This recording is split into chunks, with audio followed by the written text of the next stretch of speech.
Well, there's no problem. If you had a gun, shoot him in the head. And do stupid stuff, and then I can become whatever I want. And it's like that guy he became a boxer off the millions of dollars he made off YouTube. And he didn't put the blood, sweat, and tears in like every other boxer or fighter coming up. He's getting these main event fights just because he has the money. And he's a troll. But he does have skill. Like he has the money to have trainers and all that, but I'm like, it just sets a bad precedence to me where you're saying, oh, you don't have to put in the work.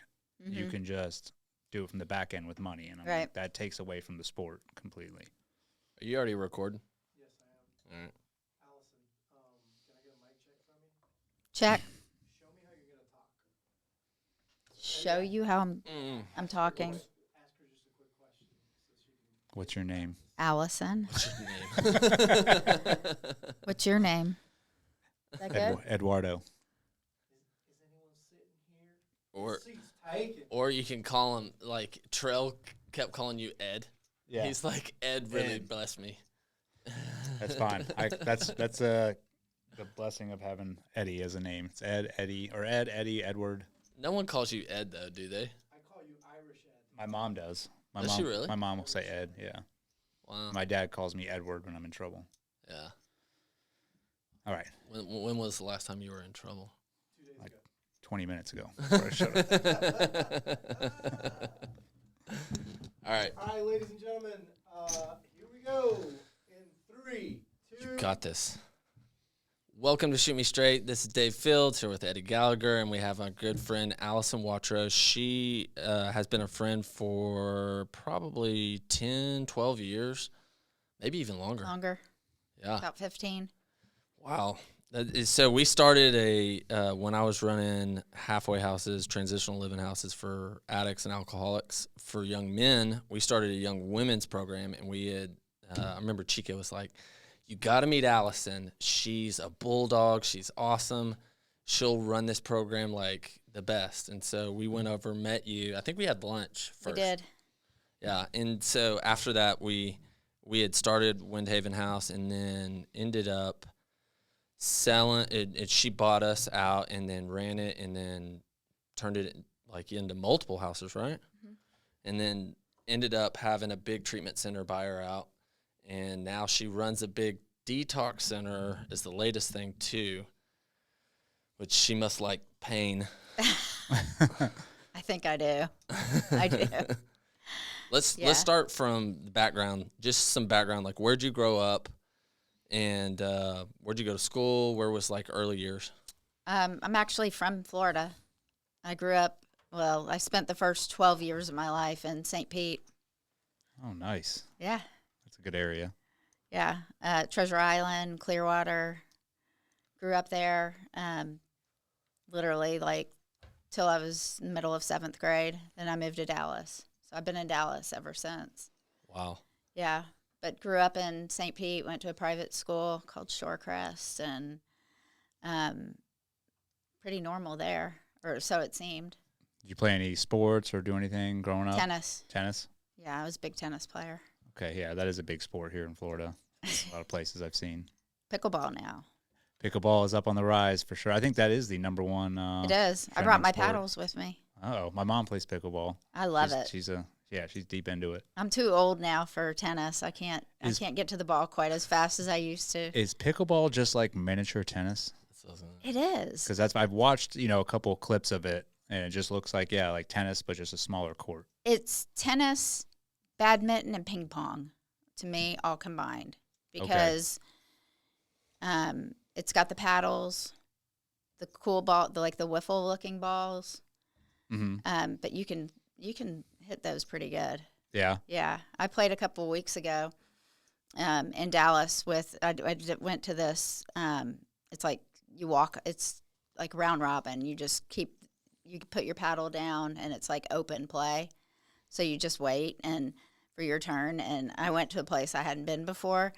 And this older guy, I guess he was my partner. Uh-huh. We got partnered together, and he was like, I was worried about you. And then I was putting him away. Nice. Yeah, it was fun. It was fun. Awesome. So from there, going from there to Dallas, what was that like? That's two completely different places. It was. I mean, my parents were splitting up. They had already split up, but you wouldn't have known because they were like talking. And then we moved to Dallas, and then we all lived together. Moved to Dallas, right in the middle of middle school, so it was tough. Yeah. Yeah, And like it was you and trying to fit in, and my brother. And your brother, right? Just one brother. Two brothers. The oldest one was already in Dallas with my dad. My dad came out about a year before we did, and he came out. He came out with him, and then the rest of us came about a year later. So you moved. Sorry, you moved to Dallas From St. Pete. in 8th grade or 7th? 7th. 7th. Okay. Rough year. Yeah, that's a pretty pivotal age to be switching schools. I mean, that's switching states and schools and having to meet new people. I mean, that had to be hard to deal with at that age for sure. It was. I remember mostly going from being in a small community in St. Pete. I mean, I literally lived on an island. I lived in a yacht club estates. Mm-hmm. Just, yes, the name, a little bougie little island, okay. And then went to Dallas and to public schools. And that had to be eye-opening. I mean, just different, was like a different culture, different ecosystem. Definitely. Yeah. And I went straight towards the bad kids. Yes. I gravitated right towards the partying kids. Why do you think you gravitated towards the bad kids? And I got a reason why I asked this question. So I think because I was already feeling like something didn't feel right in me, you know, and I needed, I don't know, I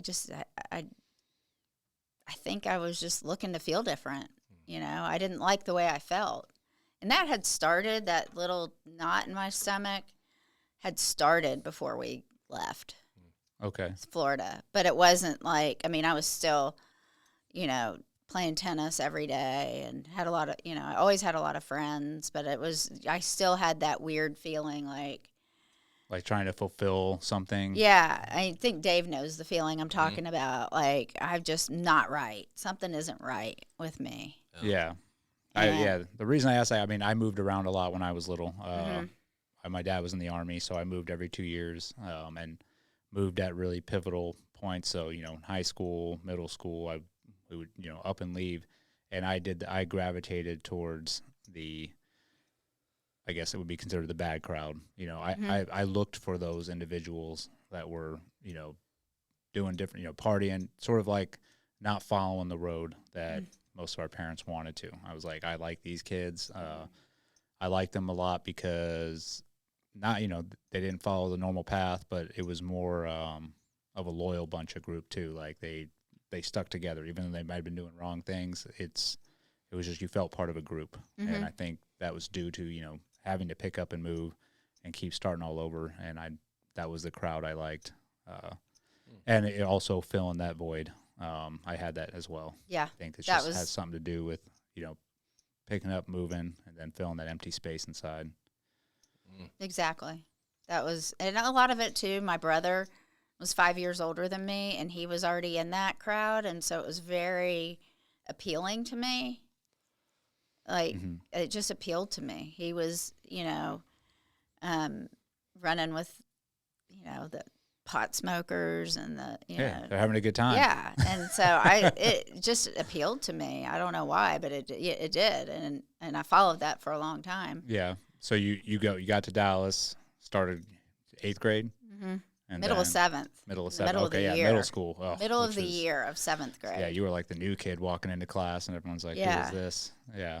Yeah, and they already have their cliques, and, Yep. you know, some of the boys were liking me, and the girls didn't like that. Oh, yeah. You know.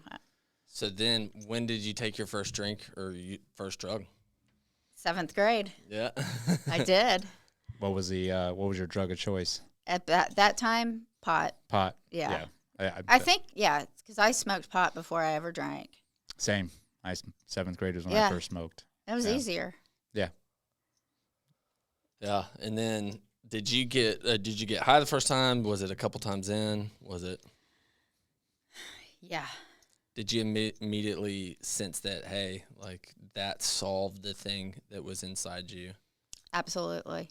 Yeah. Yeah. And I chased that for 18 years. Yeah. Yeah. Did you drink and use alcoholically from the get-go? I don't think so. Yeah. I don't think so. I think that I knew I was preoccupied with it for sure.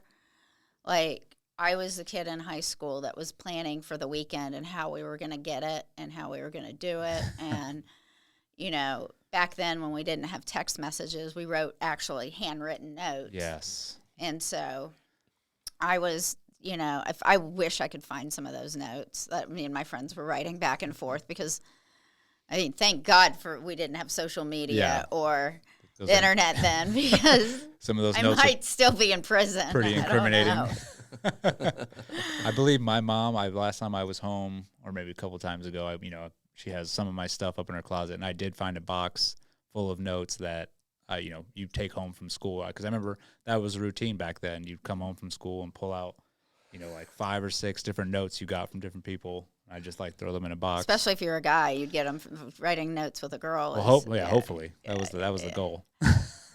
Yeah, but I was always preoccupied with it for sure. Mm-hmm. I don't think that but I could stop at that point. I didn't have if you asked me then, I wouldn't have thought I had a problem until I was 30. Yeah. Say I'd stop if I want to. I just don't want to. Right. Yeah. Why would I want to? Yeah. It's still working for you. It was. It did for a long time. Yeah.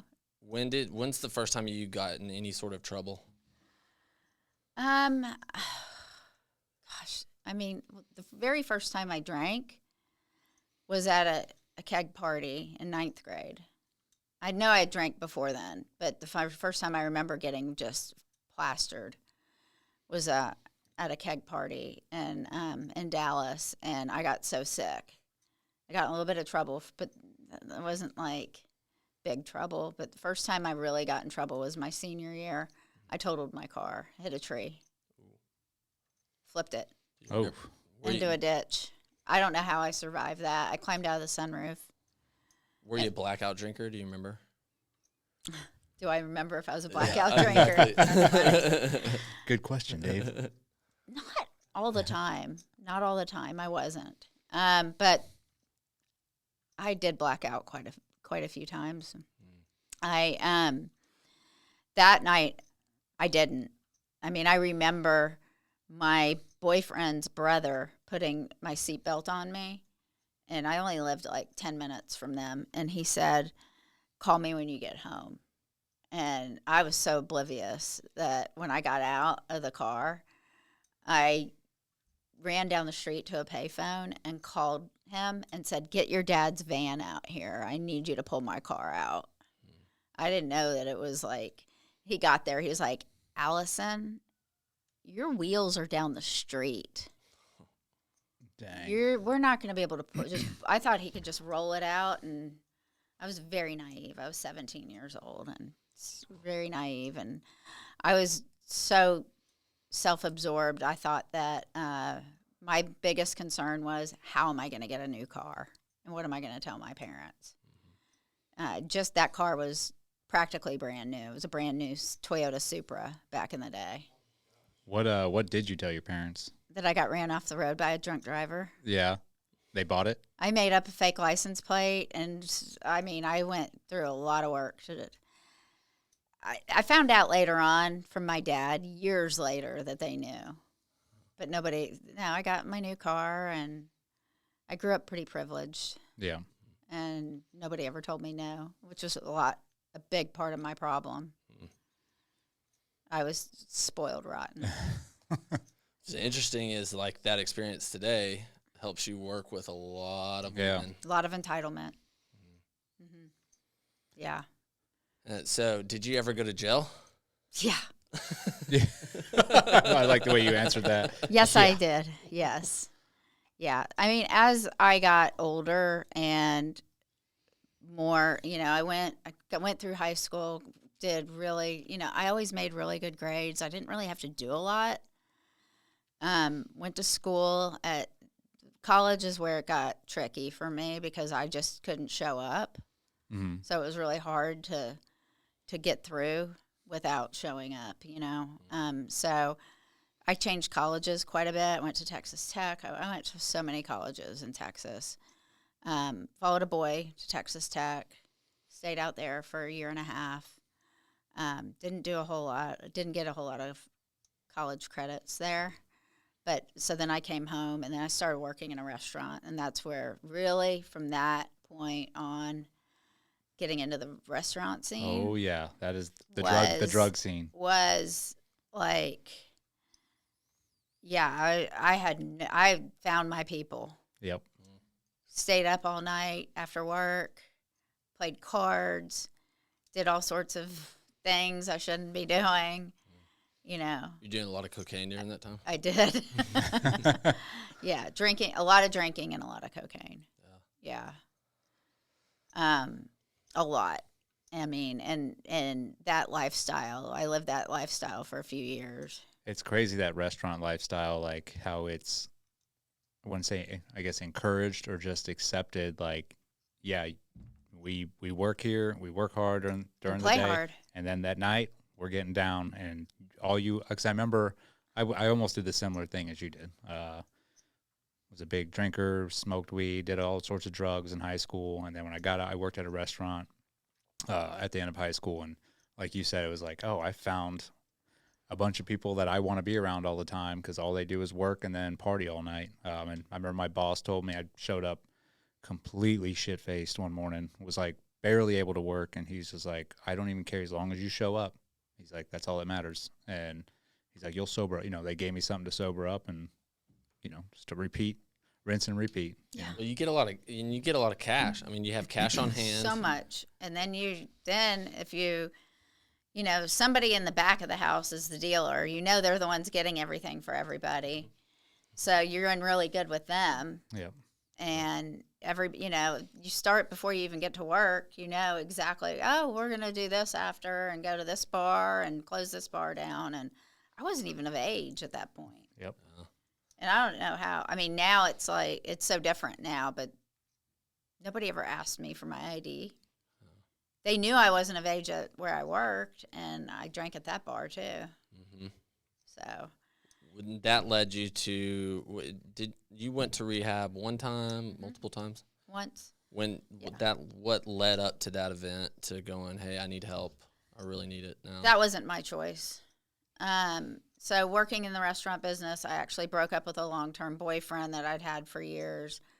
The one I followed to Tech. We had broken up and moved in with the manager of the restaurant and started working in the drug trade a little bit. And I went from doing that. I had gotten my real estate license, and between all that, my dad was in real estate, and so I was working for my dad and doing pretty well for that because I'd stopped working in the restaurant, but then I had broken up with that boyfriend, and then I'd met another group of people, and I was actually at a drug dealer's house when it got raided, at like 4:00 in the morning. Like they came in through the windows, like flashbangs, everything. Mm-hmm. It was insane. I've never experienced anything like that before. Guns to our heads, and her dog. I remember her dog jumping out the window when they came in. The dog lived. They put you guys all all in the paddy wagon?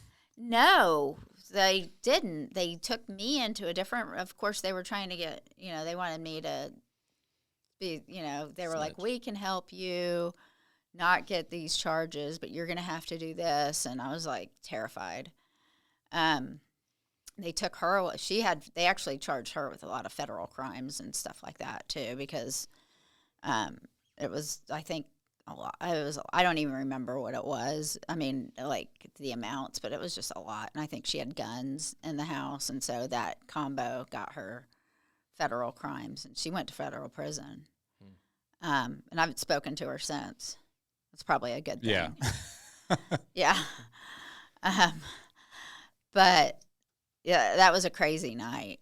I mean, and I was over there. The crazy thing is I had just gotten there, and I was over there just to pick up free drugs because she was too messed up and wanted me to bring her some feminine products. Mm.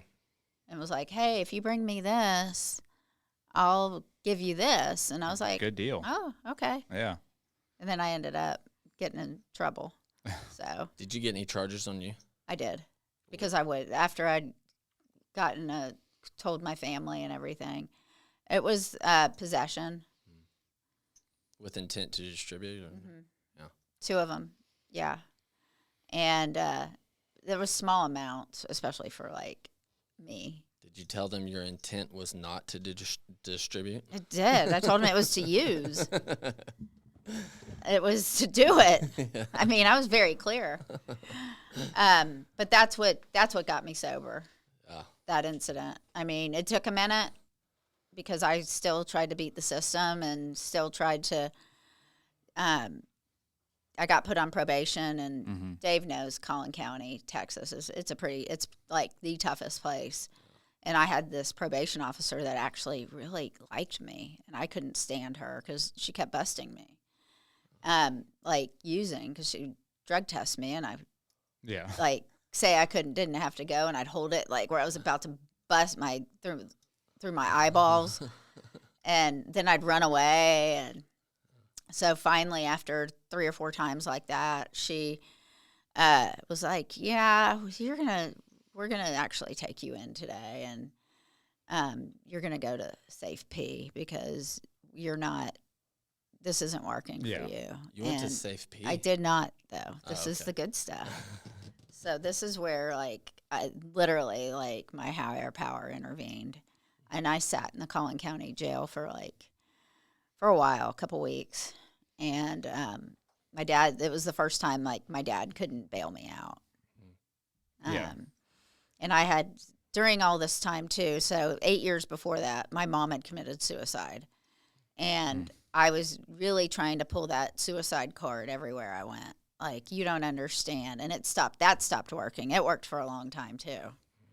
That worked for a really long time. I'm sure, yeah. Like, that was my way out of everything. And with my family. It was, they knew I was a disaster from that.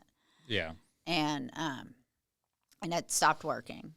And I share that with a lot of the women I work with now. I'm like, these things don't work. They get you, I understand what you're trying to do.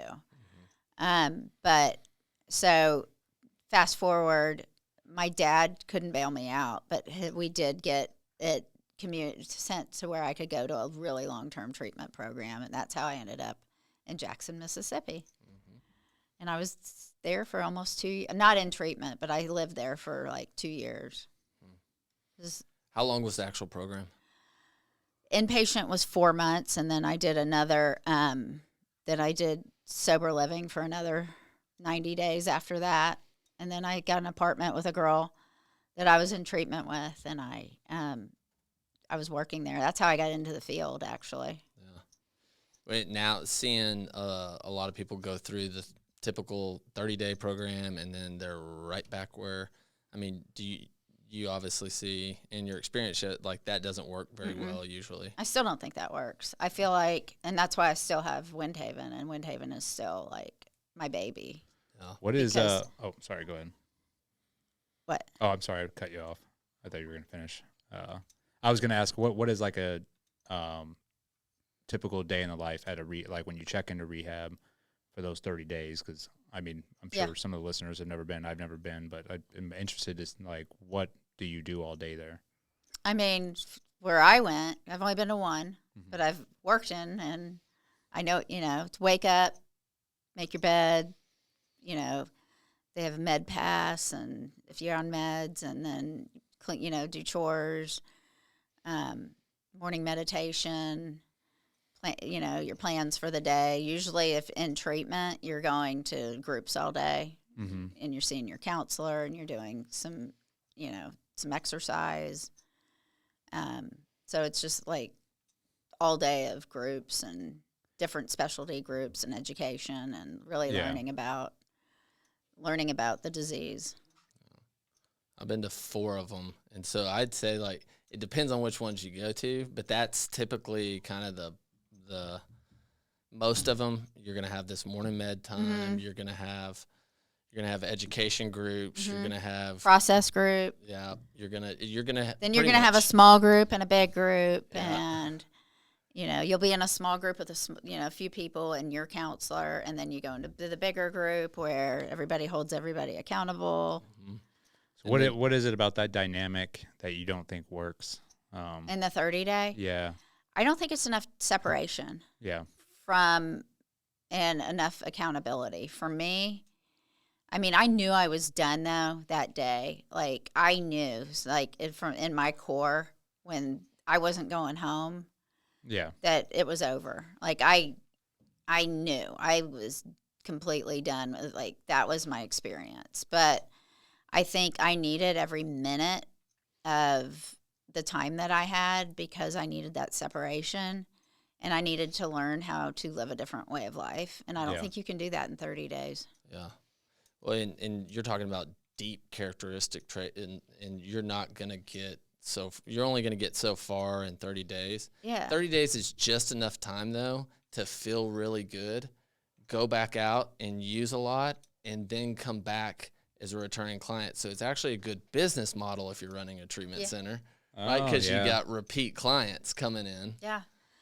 But there are some people that, that they just did a 30-day thing, and then, I've seen them a couple years out, Yeah. and they're still sober, but they got plugged in when they got out. Yeah, it can happen. I don't think it does. I think it certainly there. I don't think that those programs would be in business Yeah. if it didn't work. But I think for me and for the people that I work with, I think that the longer you can have that separation and learn the new coping skills, learn what's really wrong inside you, because it's really not about the substances, whether it's alcohol, fentanyl, pot, which, that's a whole nother thing because it's just pot, or it's just alcohol that I hear when I'm working with like younger people. But that separation that helps, but you really got to figure out what's going on inside you. Like for me, I never knew how to live. Like I had started smoking pot in 7th grade, and I got sober at 31. Yeah. And I'm So that's a 22 long years time. sober. So, That's awesome. So that's tells you how old I am, but it also tells you that that was a long time, like 18 years of partying for me was, Yeah. just now past that last 4 years past that point where I've been sober longer than Then you were partying. yeah. But the way you did it, I think, is like an awesome, if I went 3 of them were 30 days, right? 30-day, go back out, use 30-day, go back out. And in some of them, I thought, man, I'm gonna, like, this is it. Like, I'm done. I'm done. I mean it. I feel great. Like, I'm ready to. And you do mean it. Yes. I've had 100%. so many people tell me that. And this is a really sad story, and this just happened yesterday. We had a girl that that left our program, the long-term program that I started, and she left about 3 weeks ago. And she had come from being in treatment 90 days somewhere else, and we knew she wasn't gonna. I mean, we just knew she was not done, and she left against our advice. Had a guy pick her up from Austin, and we got the call yesterday. She overdosed and died. Off of Probably fentanyl. fentanyl. We don't know yet. I mean, it's just we just found out yesterday, but my guess is yes. Yeah. Or heroin laced with fentanyl because she was an opiate user. Yeah. What's crazy? So I know from my experience, like when you have so many people, you go to so many funerals of 22-year-olds, and you know them and their families so well, You do. right? That like there's a part that just almost becomes somewhat numb to that. Do you think that's like when you're working in this field? Do you think that's somewhat healthy? that it becomes numb. Mm-hmm.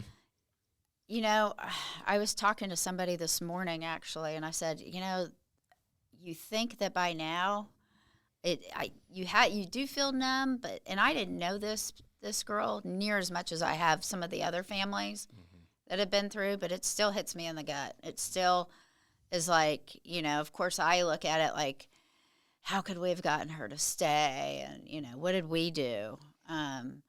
But you do somewhat have this numbness, and that I don't think is good. I mean, that just basically says because you've seen it so many times, you're used to it. You become less empathetic towards it. Yeah.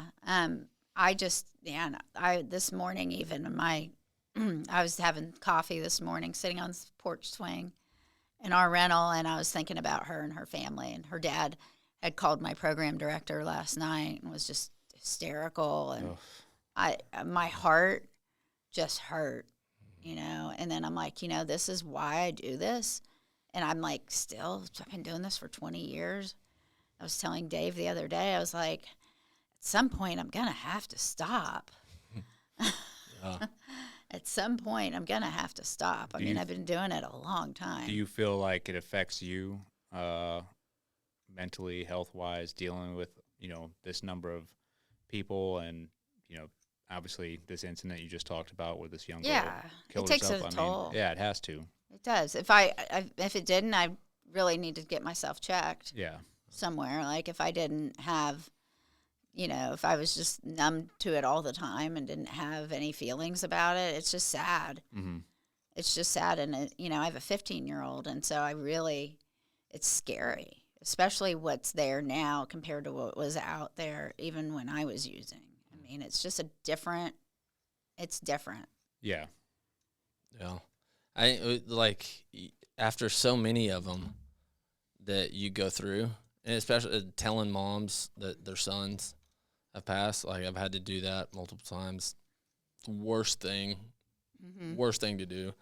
Or you wake someone up and they had snuck in some drug or went out and got something. Yeah. And you're trying to wake them up and they're dead. Yeah. Or you bust through the bathroom, you get them in a car, you rush them down to, for us, it was Baylor. Yeah. And some of them, you get them there just in time just for them to leave against your advice after you've told the parents. So many times it's like, no, you don't, like, he should not leave here. Yeah. And then, you know, 3 weeks later, like, does it again, but no one's there to bust in and get him to the hospital. It's like after so many of them, I think at some level, like while you're in it, I felt like some level of it was somewhat healthy because if you felt it in full effect every time, I don't. You just can't keep doing it. Yeah. No. You know? You got to be draining. You probably relate with that. Yeah, I can't say that it, like the very first time to now, it's definitely, I mean, the first time that it happens, I mean, I remember going, we're going to have somebody. We've never, knock on wood, to this day, Dave, I have not had somebody pass in the house. I have no idea how that hasn't happened, but a lot of they've left.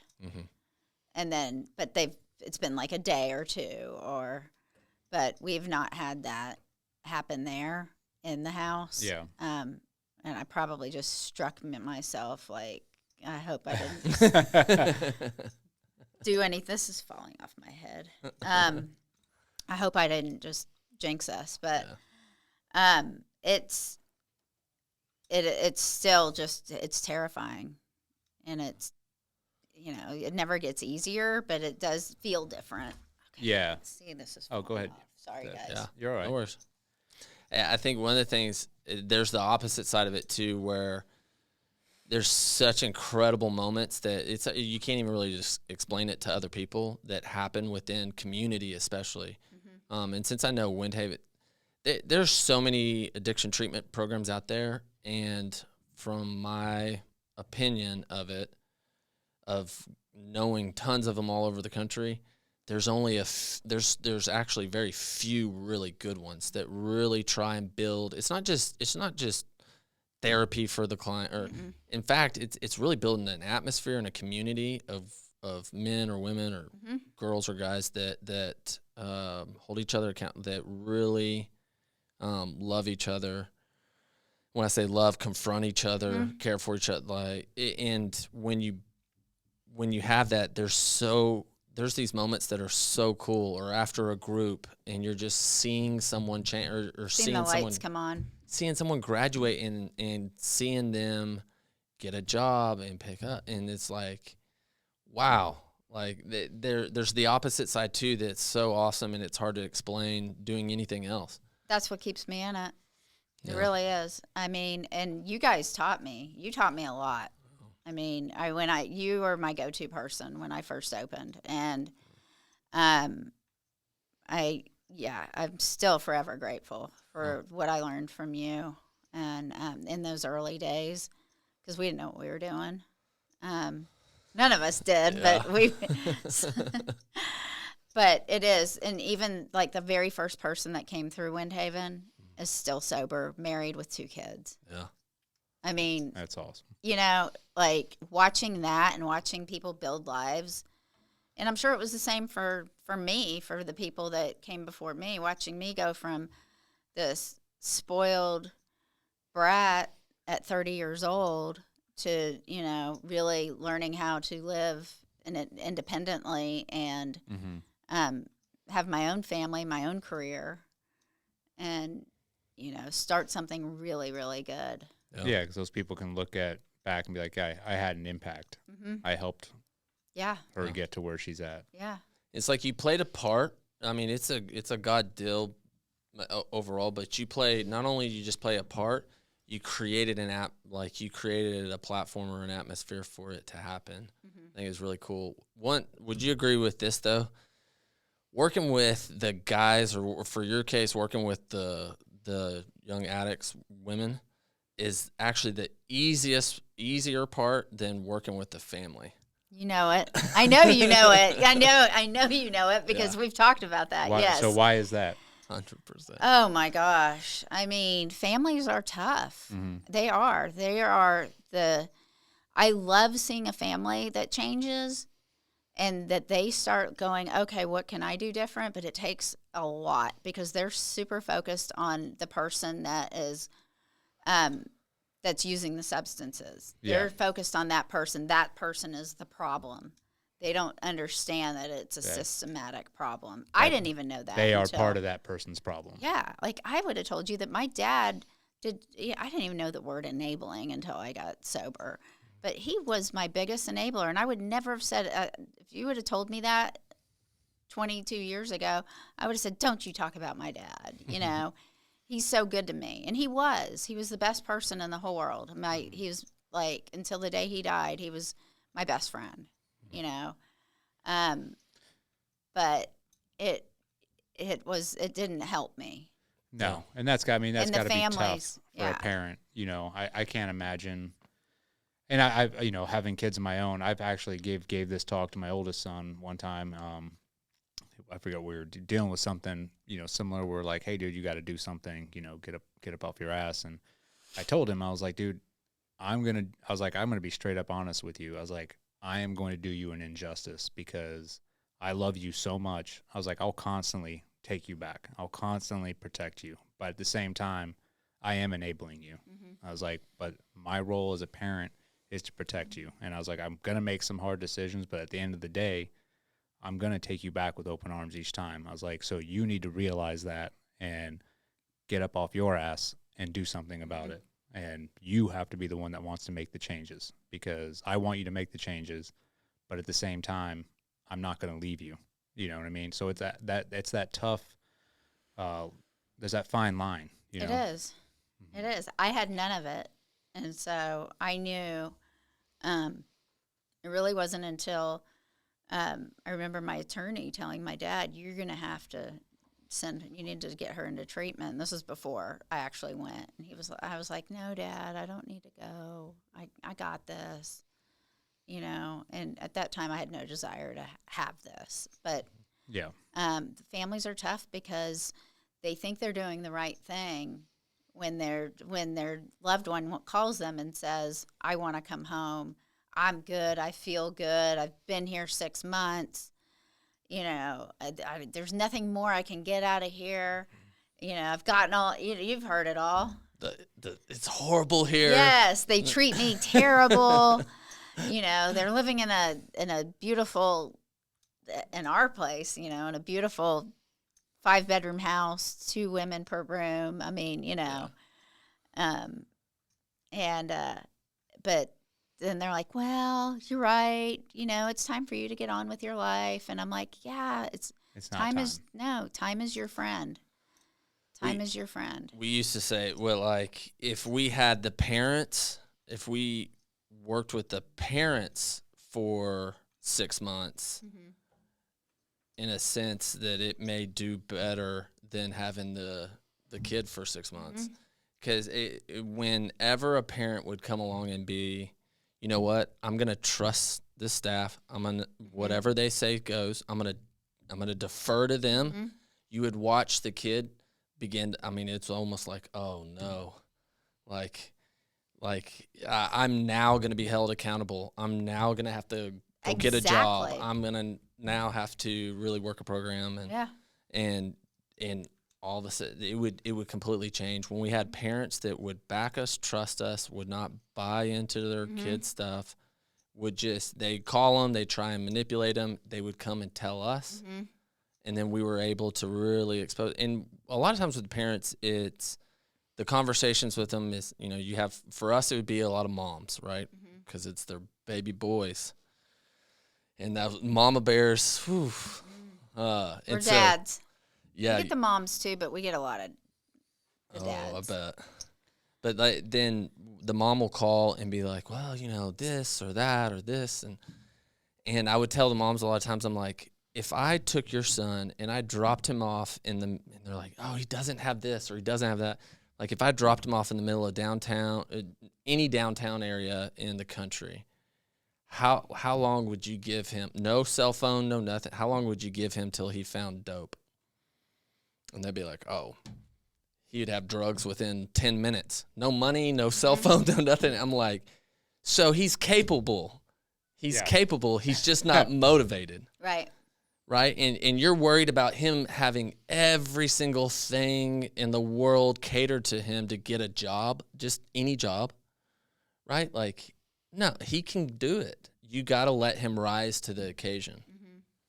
You know, and they're constantly, and a lot of times with the moms, it would be good questions to them of what's going on, what are you feeling? What's going on? You know, and it's like, feel guilt or whatever it is, and they're working out of their own feelings. They don't even know what's going on with themselves. And so when they begin to get healthier and know what's going on with themselves, then they know, oh, this is what my son does. He makes me feel guilty so that he can get what he wants. And and they start to break those patterns. Manipulation. At its best. Yep. Yeah. And they're good. So you've worked with both, obviously, male and female, right? But now you strictly work with. Now, females are what I've always worked with. Now we have a center that I'm running that is detox only, and that's its own. That's male and female. Okay. That's tough because they're all ages too. Oh, I bet. Yeah, and we're like a 7-day program, and so we're really trying to just get them. It's really like triaging in an ER, you know, just trying to get them to their next, you know, healthy enough to go to the next, if we can get them to go to the next level of care. Are there stark differences in your opinion and your experience between dealing with male and female patients and trying to get them better? Yeah, that's why, I mean, I work well with women because I'm a female. Yeah. And I get it. And I get the struggles. I think the struggles are different. Internal struggles are a lot different. I mean, I can work with guys too, though. I mean, it's just I can relate with the women better. And you know, my programs of before I moved into where I'm at now, I'm with a bigger company that bought mine a couple of years ago. I just had women's programs, and it was a women's outpatient and the transitional house that I had. And so that now I have a new project that's it's tough. It's tough. Detox is it's a whole other thing. Yeah, there's always in crisis. I mean, they come in crisis, and it's Yeah. Tell you what though, like the like the recovery rate for years after of them having, you know, a couple months in primary and then 6 months plus in transitional living, and then like you did where you go with friends in there to an apartment of some sort, or like an aftercare living apartment or something like that. Like, and then pretty soon they have a whole year of living this new way of life. The chances of them staying sober a year, 2 years, I mean, it's like 5x. Like it's crazy. It is. Yeah. It is. If they could, I mean, it's easy to slip back. I'm sure it depends on what drug you're addicted to as well, right? I don't. You know, you think it's all around. I think it's a spiritual solution to a spiritual problem. So I think, I think some are harder to withdraw from, but I think once you have it completely out of your system, it's really not about that anymore. Yeah. Don't you agree? Yeah, 100%. I mean, we kind of came through the same schooling.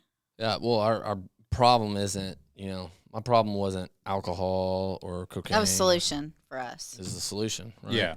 For that hole that we talked about at the beginning Yep. of this. It was that void. Something it didn't feel right. Have you done any studies or like heard any studies done about the psychedelics helping with addiction, like the major like ayahuasca or ibogaine that? I have not. No? No. Okay. And I know that there's a lot of ketamine stuff. Like people are using ketamine to do some sort of. I'm not in that school of thought. Okay. I haven't studied any of it. I'm more of with that stuff. I'm a fan of it with like brain trauma injury stuff, but with like true addicts, alcoholics.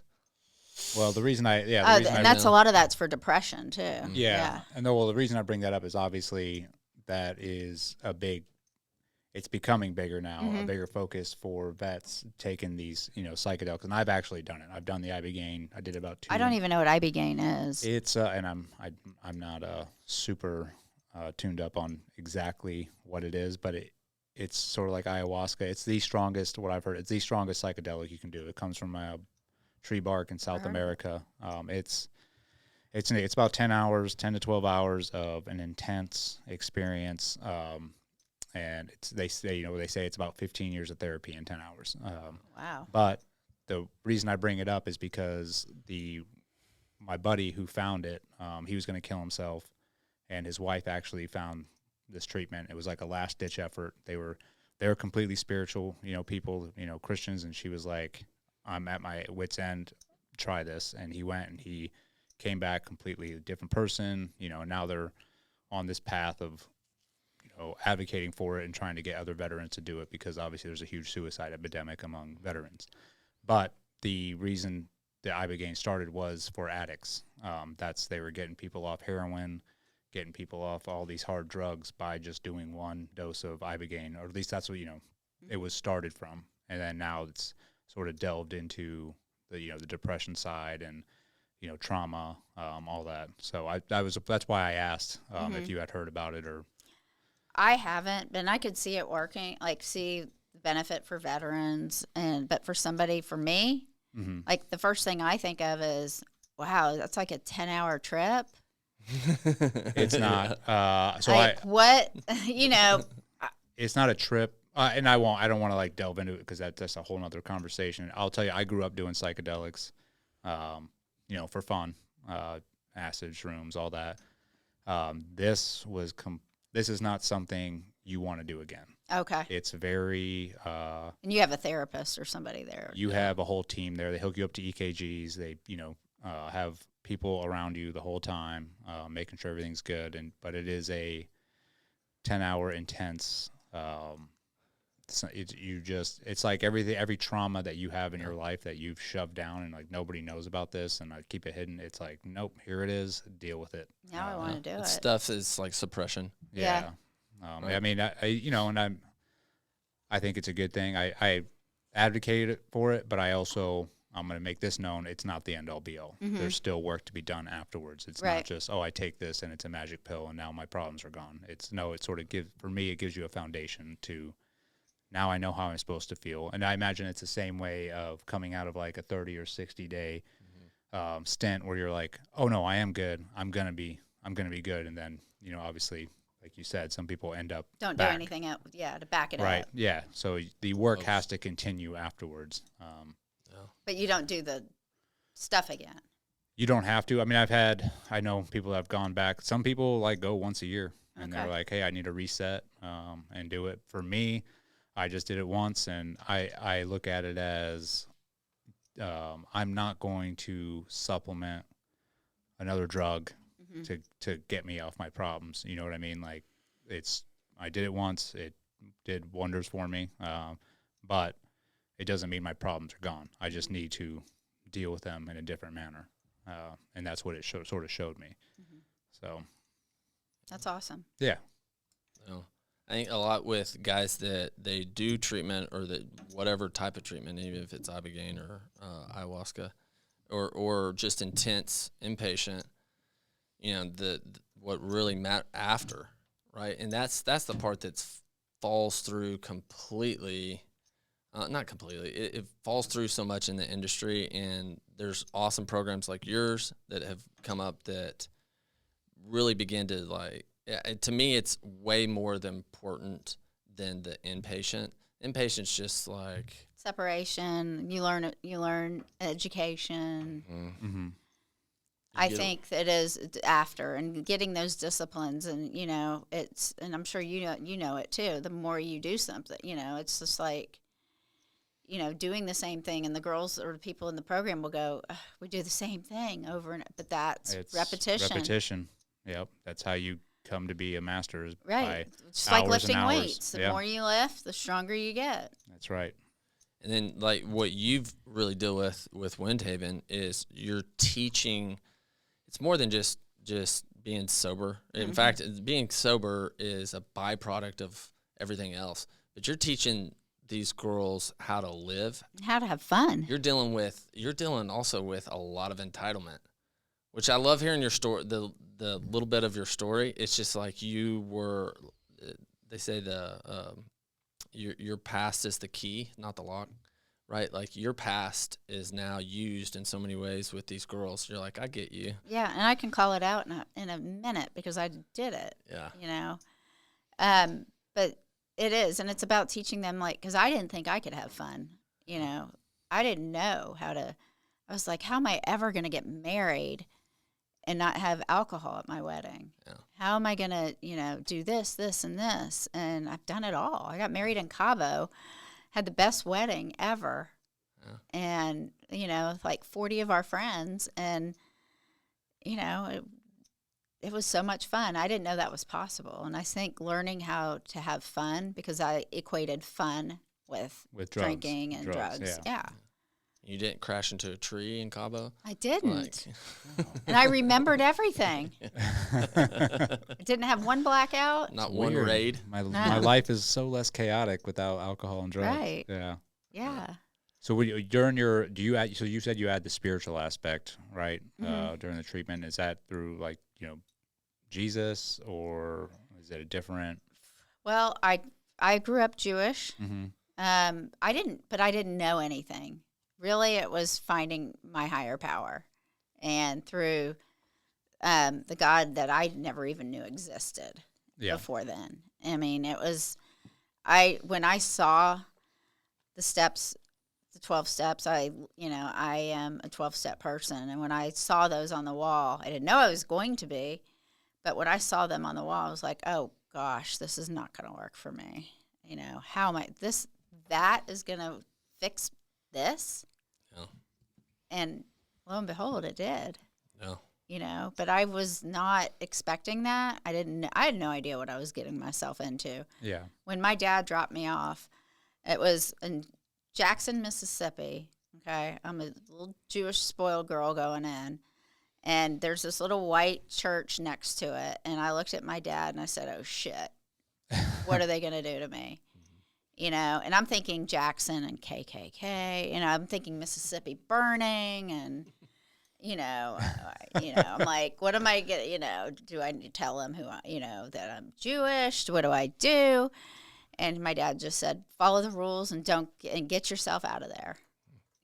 Just do what you go got to do your do. time, basically. Yeah. And I had no idea it was going to transform my life. I literally thought I was just going there to not go to jail. That's amazing, though, that it did. Mm-hmm. And I remember, like, I had a couple of things, really major moments there. One, learning, like, hey, I remember calling my dad from my unit going, nobody ever told me how to live before. Why didn't I ever have this manual? Like, nobody ever told me this. This is amazing. It, like, tells you what to do from when you wake up till you go to bed. And then the other thing I had was my mom. I had no idea what was wrong with her my whole life. And finding out, I'm doing my biopsychosocial with my therapist and diving into my history. And she says, is there addicts in your family? And I said, no, I'm the only one. Nobody else had any problems? I said, no. And your mom committed suicide 8 years ago? Yeah. Well, tell me about her. And she said she didn't drink or do drugs. I said, well, yeah, she drank. Mm-hmm. And she take any drugs? I said, yeah.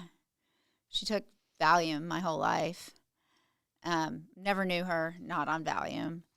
And then the light bulb went off. Like I'm the only person in my family that really had an effect on. I went back to tell everybody what was wrong with her. That she was an addict and an alcoholic like me. Yeah. And the whole, like, the weight of the world came off my shoulders. That day is still so fresh in my head. And I knew what was wrong with her. She was either in bed or the life of the party. And that was it, my whole entire, she was stunning. Like, she walked into a room and the room lit up. Yeah. Or she was in bed. And she was remarried and that was a whole nother story, a terrible marriage and husband. And he was a drug dealer too, but I didn't think that he was, it was just the things that I realized there and that were brought to my attention really were like the world came off my shoulders, like the weight of the world. Yeah. So. Similar to in rehab of just figuring out things about your family and your history, because I think some of it is just we're so focused on us. Yeah. The center of addiction is self. Self. Right? Yeah. And so your question about spirituality, Ed, was we can go with Ed today. was when we'd have a guy come in and he's like, man, I got my Bible and I'm this Christian and like all this stuff.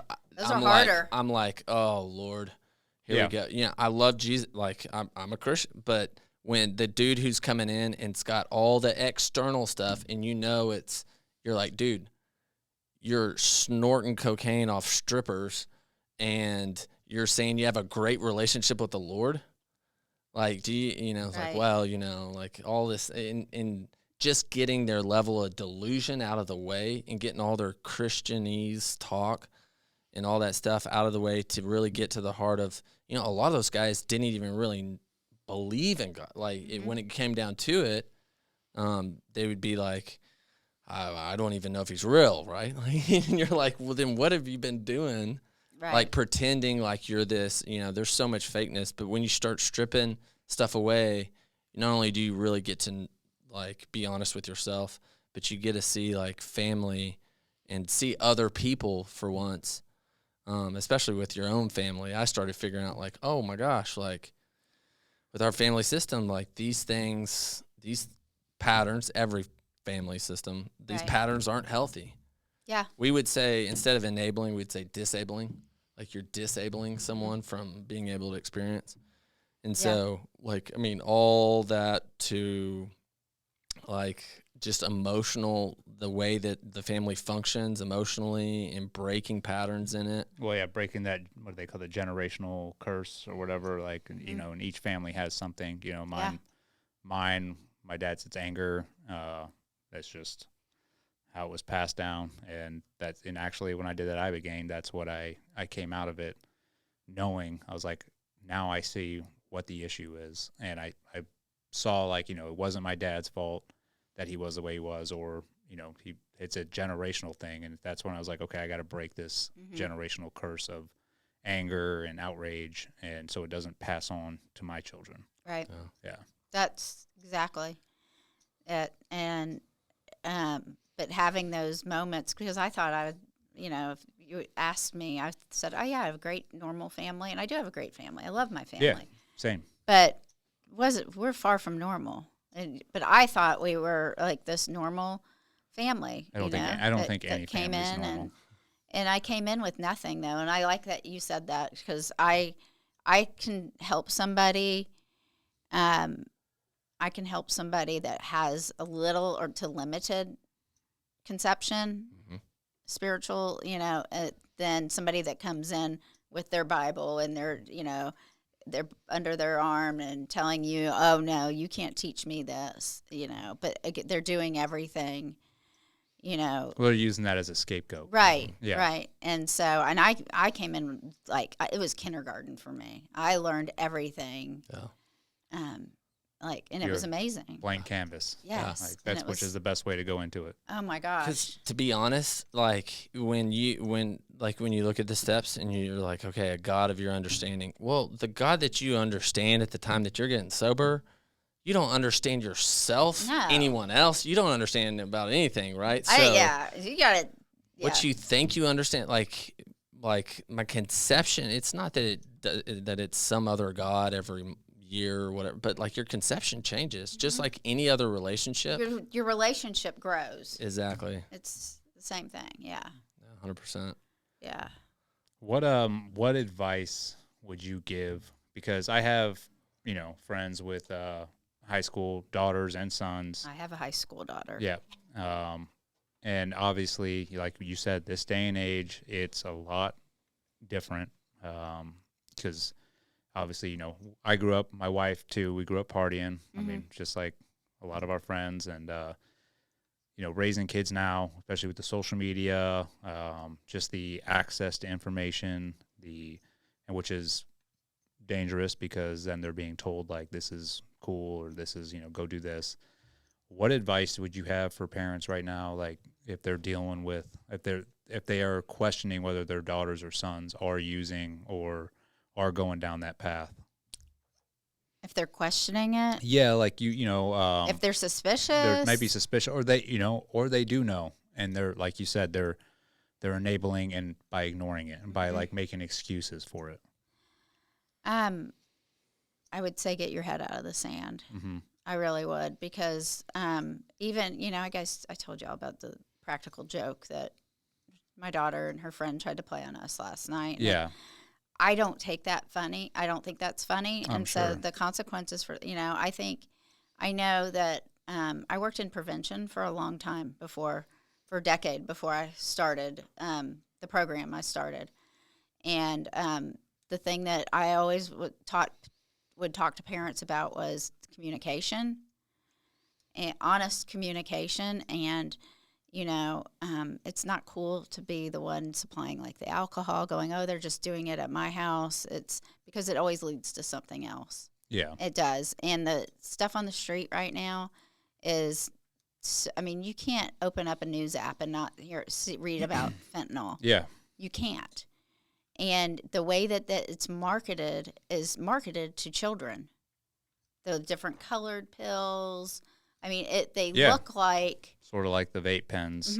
Everything's like marketed vapes. to younger And I talked generation. to my daughter about that too. I'm like, I mean, it's terrible. We don't know what it's gonna, what the long-term effects right, right. And it is a gateway to doing other things because it changes the way you feel. I would say, you know, really to pay attention and talk to them. I think having that, my daughter and I have very open communication. Like, about stuff, and she's been around this so long. Like, Yeah. she used to write notes on the board at our outpatient program and draw them. And she was like 5 years old, and it would be drawing a vape and say, "Stop smoking." And to this day, she's like, can't stand to be around it. That's good. And she's 15. Yeah. Well, I guess so. For parents out there that are unsure, like they're like, I don't know if my kids are doing drugs, like they're going out. What are some Test red 'em. red flags? Well, test them, but like red flags to like keep an eye out for, to be like, oh, okay, maybe they are using, or maybe they are partying and doing stuff. Is there any? I mean, just being awake when they get home and checking, looking at them. Yeah. Looking at their eyes. I'd say this too: trust, like them to trust their little voice, their gut. I don't know if I've ever talked to, and possibly I have, but ever talked to especially a mom that about their son, that it wasn't a complete surprise to them. And the reason it wasn't a complete surprise to them was because there was little things along the way that they said, I'm not so sure. Yeah. They weren't listening to inside them that was like, this doesn't quite add up, or he Friends said he was change. here, or I can just tell in his attitude, And so, you don't just be like, hey, your attitude's changed, you're doing heroin, No. But like, you know that they know something's going on. Yeah. And so trust their instinct. and a lot of times, almost all the time, they don't want to look at it because of their own feelings. You don't want to look at it because it's your baby. And so like you're like, they will have suppressed that. And then another one comes, they suppress, and so, or they'll act out to try and counteract it, but they're not talking about it. They're not communicating. They're not getting down to, listen, no, you're going to sit down and talk with me because these things aren't adding up, and my gut is saying this, and I need to hear it from you and really trust that that's what's going on. Yeah. And again, friends changing, behaviors change. I think there are red flags. It doesn't just happen overnight. Yeah. And so I would say pay attention to those. And Good. communication is key. Yeah. I talk to my daughter a lot about, and I'm not naive. I know that she's going to drink eventually. It's going to happen. Yes. I'm not naive, and I'm not like against alcohol at all. I'm like, when you're 21, I'll buy you your first drink. I'll buy you a glass of wine. But the longer that your brain can grow and develop, and you're here in my home, these are the rules. Yeah. But I think I'm not naive. I think that it will happen. But with the drugs and stuff, I think that's also like the fentanyl, and we do talk a lot about that because it is all over. It's all over scary. Snapchat. It's all over. I've seen the ads on TikTok. It's everywhere on social media, and the way that it's presented is harmless. Yeah, and it's killing people. There's other things too with some parents gotta like look at themselves of what's going on, because they will. We've had moms that would have shot up their kid, right? And we're shooting up their kid because and this is how they justify in their head. They're like, hey, at least I know I'm testing the dope beforehand, and at least I know he's safe. He's here at the house. I know he's not going to take too much. And that's how they justify it in their head. Well, it's the same premise as It's alcohol. parents who let their kids drink, and like their friends come over and they're like, well, I'd rather have them drink here than anywhere else. When we're like, well, you're still allowing them. You can to still drink. get in You're trouble for that. Yeah, in you're Texas, setting you can. Yep, you're setting a precedent. Like Yeah. we're like, oh, well, she's the cool. And I remember going to kids' houses when I was growing up. I had the cool house. So yeah, I did not. My parents were like not having it. I but- had the cool house. We don't have the cool house now, Yeah, but I had a cool house. My house was where everybody came. Yeah. yeah, There's sometimes also on the opposite side of it where you have parents that will, and I'm speaking more for moms because moms was like we had boys, so it's their moms, but they would talk to specific friends that they had, and that's their source of information. And they tell them what they want to hear. Yeah, and I can do that today. I can go to the friends that I want to hear, or I don't want to hear like real truth from, and just tell me what I want to hear. But that's the same thing. yeah, if they look at if they really just self-examine and going, I don't want to really look at this because I'm fearful that my son's going down a wrong path or whatever, instead of going, and I'll say this as a parent, it's selfish because I don't want to have those feelings. I'm avoiding my own feelings, which is a lot around the core of addiction. Yeah. Yeah. I mean, like, I could tell my dad anything and he'd believe me. Mm-hmm. Not because he was other than because he loved me so much. Mm-hmm. And that was why. Yeah. I mean, pure and simple. I was his baby. I'm the youngest. I'm the only girl. Yeah. I literally was the baby. And he was like my mom and my dad most of my life. I lived with him. So.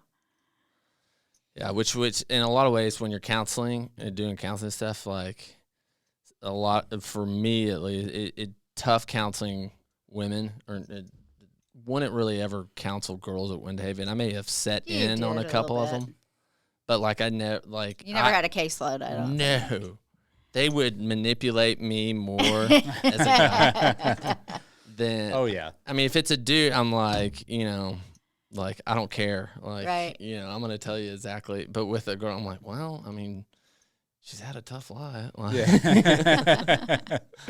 And they know that too. Yeah. Yeah. Well, it's awesome having you here. Thank you for coming on our podcast. Yeah, it was awesome. Thank you, Dave. I'm so glad I got to see you while I was in town. I know. It's been awesome. I'm glad you got to meet Eddie, too. Yes, yeah, Eddie. Thank you. Thank you for This coming has on. been fun. No, it's been awesome. I mean, you were amazing and put out all sorts of great information. I hope people, the listeners, will take a back from. So awesome. All right. Yep. All right. Out. That was fun, guys. Yeah. Good.